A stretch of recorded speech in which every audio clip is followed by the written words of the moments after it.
ಮೃಗೇಂದ್ರ ಮತ್ತೊಮ್ಮೆ ಸ್ವಾಗತ. ನಾವು ಚರ್ಚೆಯನ್ನು ಮುಂದುವರಿಸೋಣ. ಈಗಾಗಲೇ ಯಾವ ರೀತಿಯಾಗಿ ಸ್ವಾಮೀಜಿಗಳು ಇಲ್ಲಿ ಎಂಟ್ರಿ ಕೊಟ್ಟಿರುವಂತಹ ವಿಚಾರಕ್ಕೂ ಕೂಡ ಪ್ರಶ್ನೆಗಳು ಎದ್ದಿರುವಂತಹದ್ದು. ಆದರೆ DK ಶಿವಕುಮಾರ್ ಅವರ ಪಾಲಿಗೆ ಇದೇ ಲಾಭವಾಗಿಯೂ ಕೂಡ ಮುಂದಿನ ದಿವಸಗಳಲ್ಲಿ ಪರಿಣಮಿಸುವಂತಹ ಲಕ್ಷಣವನ್ನು ತೋರಿಸೋದು. ಯಾಕೆ ಅಂತ ಹೇಳಿದ್ರೆ, ಒಂದು ಕಡೆಯಲ್ಲಿ IT ದಾಳಿ ಆಗುತ್ತೆ.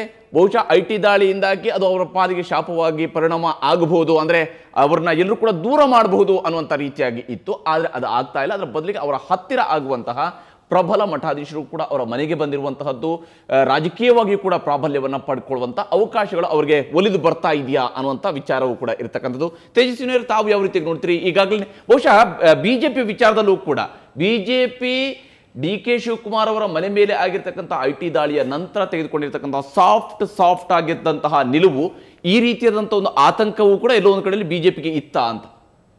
ಅಂದ್ರೆ ಸ್ವಾಮೀಜಿಗಳು ಇವರುಗಳೆಲ್ಲ ಬೆಂಬಲ ಬರುತ್ತೆ, ಒಂದು ಸಮುದಾಯದ ಬೆಂಬಲ ಅವರ ಕಡೆಗೆ ಕ್ರೋಢೀಕರಣ ಆಗುತ್ತೆ. JDS ಅನ್ನ ಬಿಟ್ಟರೆ ಒಕ್ಕಲಿಗರ ಮತದಲ್ಲಿ ಇರ್ತಕ್ಕಂಥ ಒಬ್ಬ ಪ್ರಬಲ ನಾಯಕ ಅಂತ ಹೇಳಿದ್ರೆ ಅದು ಶಿವಕುಮಾರ್.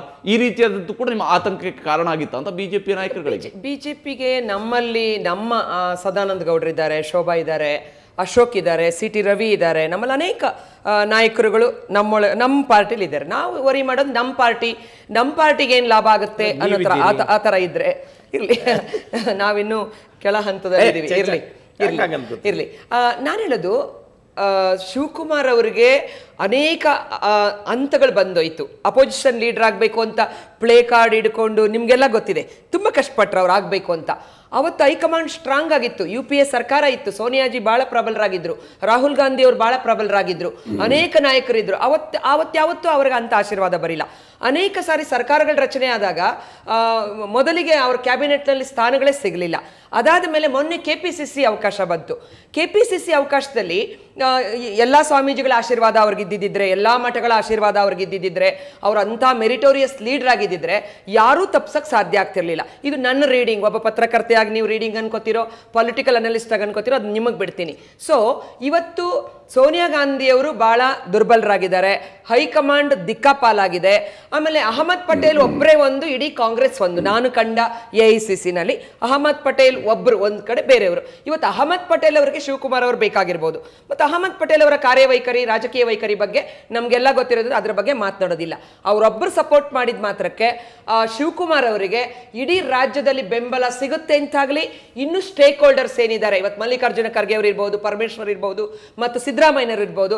ಮತ್ತೊಂದು ಸಾರಿ ನಾನು ಮುಖ್ಯಮಂತ್ರಿ ಹೇಳಿರ್ತಕ್ಕಂಥ ಸಿದ್ದರಾಮಯ್ಯನವರು ಅವರ ಹಕ್ಕನ್ನ ಬಿಟ್ಕೊಡ್ತಾರೆ ಅಂತಾಗ್ಲಿ ನಾನು ಅನ್ಕೊಳ್ಳೋದಿಲ್ಲ. ಪಾರ್ಟ್ 2 ಸರ್, ಒಂದು ನಿಮಿಷ ಸರ್. ಪಾರ್ಟ್ 2 ಸ್ವಾಮೀಜಿಗಳ ವಿಚಾರ ನನಗೆ ತುಂಬ ದುಃಖ ಆಗಿದೆ, ತುಂಬ ಆತಂಕ ಆಗಿದೆ. ಏನಕ್ಕೆ ಅಂದರೆ, ಇದೇ ಶಿವಕುಮಾರ್ ಅವರು ನಮ್ಮ ಏನು ಶತಾಯುಷಿಗಳು 110 ವರ್ಷ ಈಗ ಮುಗಿಸಿರುವಂತಹ ನಮ್ಮ ಏನು ಸಿದ್ಧಗಂಗಾ ಶ್ರೀಗಳ ಆಸ್ಪತ್ರೆಯಲ್ಲಿದ್ದಾಗ ಆ ಕಡೆ ಎಂದು ತಲೆನೂ ಹಾಕಿಲ್ಲ. ನಾನಿವತ್ತು ಕಿರಿಯ ಶ್ರೀಗಳ ಜೊತೆ ಮಾತನಾಡಿದೆ. ನಾನು ಯಾತಕ್ಕೆ ಮಾತನಾಡಿದೆ ಅಂತ ಹೇಳಿದ್ರೆ, ನಾನು ಸಂಸದೆಯಾಗಿದ್ದಾಗ ಶ್ರೀಗಳಿಗೆ ಭಾರತ ರತ್ನ ಕೊಡಬೇಕು ಅಂತೇಳಿ ಲೋಕಸಭೆಯಲ್ಲಿ 0 ಅವರ್ನಲ್ಲಿ ನಾನು ಮಾತನಾಡಿದ್ದೆ. ಮಠದ ಜೊತೆ ನನಗೆ ಅವಿನಾಭಾವ ಸಂಬಂಧ ಇದೆ.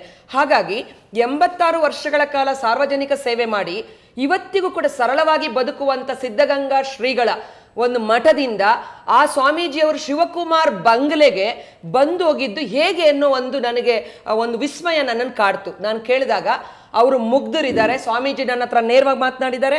ನೀವು ಕೂಡ ಸ್ಟುಡಿಯೋದಿಂದ ಕಾಂಟ್ಯಾಕ್ಟ್ ಮಾಡಬಹುದು. ಕನಕಪುರದಲ್ಲಿ ನಮ್ಮ ಮಠಗಳು 2 ಮಠಗಳು, ಮರಳೆ ಮಠ, ದೇಗುಲ ಮಠ ಇದೆ. ಶಿವಕುಮಾರ್ ಅವರ ಹಸ್ತಗಳು ಯಾವ ರೀತಿ ಅವರಿಗೆ ಅಲ್ಲಿ ಏನು ತೊಂದರೆ ಆಗಿದೆಯೋ, ಯಾವ ರೀತಿ ಇವರ ಕಾಣದ ಕೈಗಳಲ್ಲಿ ಕೆಲಸ ಮಾಡ್ತಾ ಇದೆಯೋ, ಏನು ಒತ್ತಡವನ್ನು ಹೇರಿದಾರೋ ನನಗೆ ಗೊತ್ತಿಲ್ಲ. ಕನಕಪುರ ಮಠದಿಂದ ಆ ಗುರುಗಳು ಕರ್ಕೊಂಡು ಆ ಒಂದು ರೀತಿ ಏನೋ ಒಂದು ವಿಷಯ ಅನ್ನೋ ಥರ, ಅವ್ರು ಯಾರೋ ಒಬ್ರು ತೀರ್ಕೊಂಡಾಗ ಹೋಗಿರ್ಲಿಲ್ಲ ಅನ್ನೋ ಥರ ಸಬೂಬನ್ನು ಹೇಳಿ ಕರ್ಕೊಂಡು ಶಿವಕುಮಾರ್ ಅವ್ರ ಮನೆಗೆ ಬಂದಿರುವಂತ ನಾಟಕ ನಡೆದಿದೆ. ಬಿಟ್ರೆ ನಾನು ಕೇಳಿದೆ, ಭಾರತ ರತ್ನ ಯಾವ ರೀತಿ ಕೇಳೋದು? ಭ್ರಷ್ಟರ ಮೇಲೆ IT ದಾಳಿ ನಡೆದಾಗ ಹಿನ್ನಡೆ ಆಗುತ್ತೆ. ಅಮಿತ್ ಶಾ ಇದಕ್ಕೆ ಹಿನ್ನಡೆ ಆಗುತ್ತೆ. ನಮ್ಮ ಗುರುಗಳ ಬಗ್ಗೆ, ನಮ್ಮ ಆದಿಚುಂಚನೆ ಗುರುಗಳ ಬಗ್ಗೆ. ನಾನು ಒಕ್ಕಲಿಗರೋಳು. ಇವತ್ತು ಒಕ್ಕಲಿಗರ ಮಠ ಕಷ್ಟದಲ್ಲಿ ದಿವಂಗತ ಬಾಲಗಂಗಾಧರನಾಥ ಸ್ವಾಮೀಜಿ ಅಂದ್ರೆ ನಾವು ದೇವ್ರ ಸಮಾನ ಅಂತ ಭಾವಿಸ್ತೇವೆ. ಕಷ್ಟಪಟ್ಟು ಅವರು ಇಡೀ ಸಂಸ್ಥಾನವನ್ನು ಕಟ್ಟಿದ್ದಾರೆ.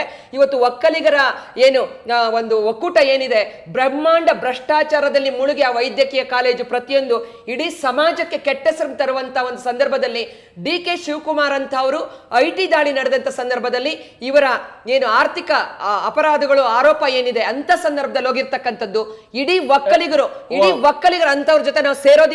ಅದು ತಪ್ಪು.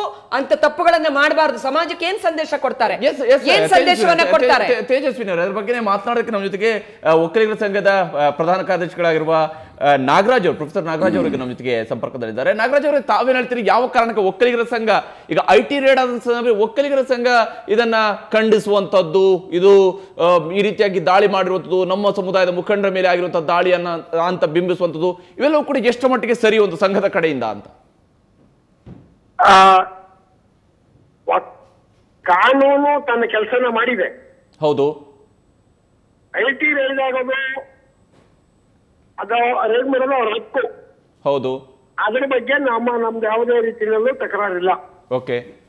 ಆದ್ರೆ ಆದಾಯ ತೆರಿಗೆ ಇಲಾಖೆಯವರು ದಾಳಿ ಮಾಡುವಂತ ಸಂದರ್ಭದಲ್ಲಿ ನಮ್ಮ ಸಮುದಾಯದ ಮುಖಂಡರನ್ನು ನಡೆಸ್ಕೊಂಡಂತ ರೀತಿ ಇದೆಯಲ್ಲ, ಹೆಚ್ಚಿಟ್ಟು ಓಕೆ 74 ಗಂಟೆಗಳ ಕಾಲ ಸತತವಾಗಿ ಒಬ್ಬ ಧೀಮಂತ ನಾಯಕರನ್ನ ಅವ್ರು ಯಾವುದೇ ಪಕ್ಷ ಆಗಿರ್ಬೋದು, ಯಾರ ಮನೆಯಲ್ಲಿ IT ದಾಳಿ ಮಾಡಿದಾಗ ಕೇವಲ 2 ಗಂಟೆಯಲ್ಲಿ ಮುಗಿದು ಹೋಗಿದೆ?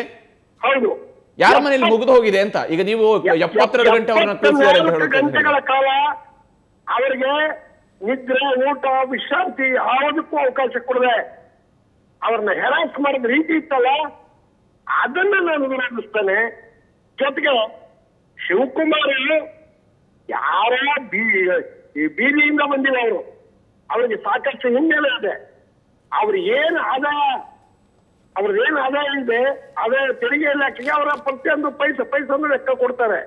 ಅದನ್ನು ಕೇಳಿ ಅವಕಾಶನೇ ಕೊಡದೆ ಅವರನ್ನ ಇನ್ನೆಲ್ಲ ತೇಜವನ್ನು ಮಾಡಿದ ರೀತಿನ ನಾವು ಖಂಡಿಸ್ತೇವೆ. ಆದ್ರೆ ರಾಜಕಾರಣಿಯಾಗಿರುವಂತಹ ಮತ್ತು ಅವರು ಉದ್ಯಮಿಯಾಗಿಯೂ ಕೂಡ ಇರತಕ್ಕಂತಹ ಶಿವಕುಮಾರ್ ಅವರ ಮನೆ ಮೇಲೆ IT ದಾಳಿ ಆದಾಗ ಇದನ್ನ ಖಂಡಿಸೋದ್ರ ಮೂಲಕ ಹಂಗಾದ್ರೆ ಏನ್ ಮಾಡೋದಕ್ಕೆ ಹೊರಟಿದ್ದಾರೆ? ನೀವು ಏನ್ ಮಾಡಿದ್ರೆ ನಾವು ಪ್ರೊಟೆಕ್ಷನ್ ಇದೀವಿ ಅನ್ನುವಂಥದ್ದು ಅಂತ.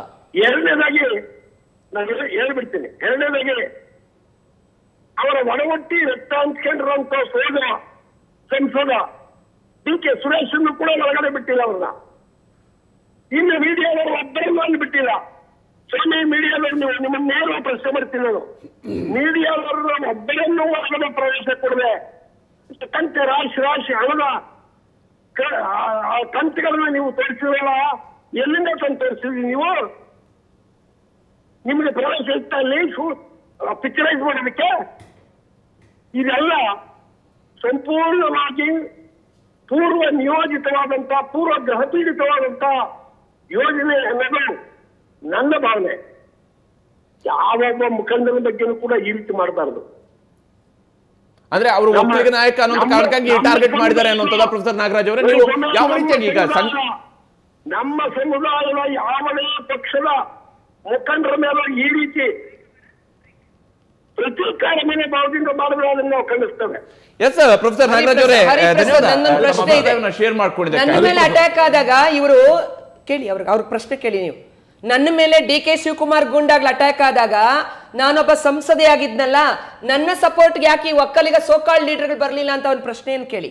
ಜೊತೆಗೆ ಒಕ್ಕಲಿಗ ನಾಯಕರನ್ನ ಮುಖ್ಯಮಂತ್ರಿ ಮಾಡಿದ್ರಲ್ಲ ಯಡಿಯೂರಪ್ಪನವರು, ಅವ್ರು ಜೈಲ್ಗೆ ಹೋದಾಗ ಅವರ ಸಪೋರ್ಟ್ಗೆ ಇವ್ರು ಯಾಕೆ ಬರ್ಲಿಲ್ಲ ಅಂತ ಕೇಳಿ. ನೈತಿಕತೆ ಇದೆಯಾ ಅವ್ರಿಗೆ ಮಾತಾಡೋದಕ್ಕೆ?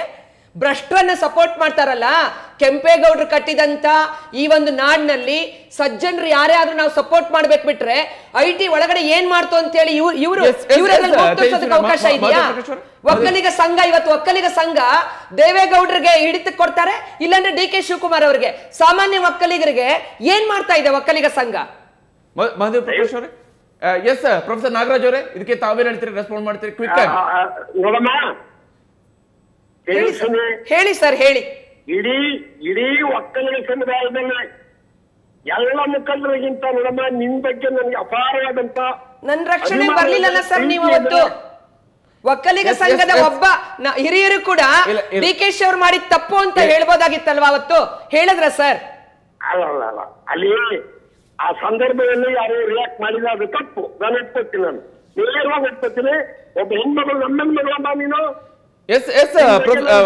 ಪ್ರೊಫೆಸರ್ ನಾಗರಾಜ್ ಅವರೇ, ಧನ್ಯವಾದ. ಸುವರ್ಣ ನ್ಯೂಸ್ ಜೊತೆಗೆ ತಮ್ಮ ಅಭಿಪ್ರಾಯವನ್ನು ಶೇರ್ ಮಾಡ್ಕೊಂಡಿದ್ದಕ್ಕಾಗಿ. ಕ್ವಿಕ್ ಆಗಿ ಮಹದೇವ್ ಪ್ರಕಾಶ್ ಅವರು ತಾವು ಯಾವ ರೀತಿಯಾಗಿದೆ?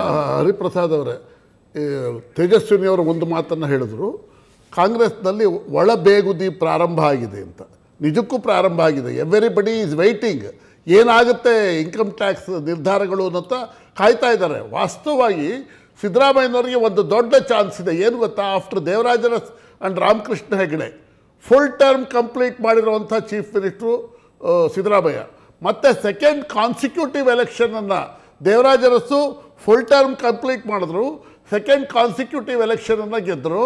ಸಿದ್ದರಾಮಯ್ಯ ಅವರಿಗೆ ಅಂಥದ್ದೊಂದು ಅವಕಾಶ ಇದೆ. ಅವರು ಯಾವುದೇ ಕಾರಣಕ್ಕೆ ಇದನ್ನು ಶಿವಕುಮಾರ್ ಅವರು ಹೈಜಾಕ್ ಮಾಡೋದಕ್ಕೆ ಬಿಟ್ಕೊಡೋದೇ ಇಲ್ಲ. ಆದ್ದರಿಂದ ಇದು ಲಾಭ ಆಗಲ್ಲ ಶಿವಕುಮಾರ್ ಅವರಿಗೆ. ಇನ್ನೊಂದು ವಾರ 15 ದಿವಸ ತಿಂಗಳಲ್ಲಿ ಕಾಂಗ್ರೆಸ್ನಲ್ಲಿ ಆಂತರಿಕ ಬೇಗುದಿ ಏನಿದೆ ಅದು ದೊಡ್ಡದಾಗುತ್ತೆ. ಎಸ್, ಹಾಗಾದ್ರೆ ನಿಜಕ್ಕೂ ಕೂಡ ಆ ರೀತಿಯಾದಂಥ ಆಂತರಿಕ ಬೇಗುದಿ ಎಷ್ಟು ಮಟ್ಟಿಗೆ ದೊಡ್ಡದಾಗುತ್ತೆ ಅನ್ನೋದ್ರ ಬಗ್ಗೆ ಡಾಕ್ಟರ್ ಹನುಮಂತಯ್ಯ ಅವ್ರ ಜೊತೆ ಕೂಡ ಮಾತಾಡ್ತೀನಿ ಚಿಕ್ಕ ಬ್ರೇಕ್ ನಂತರ.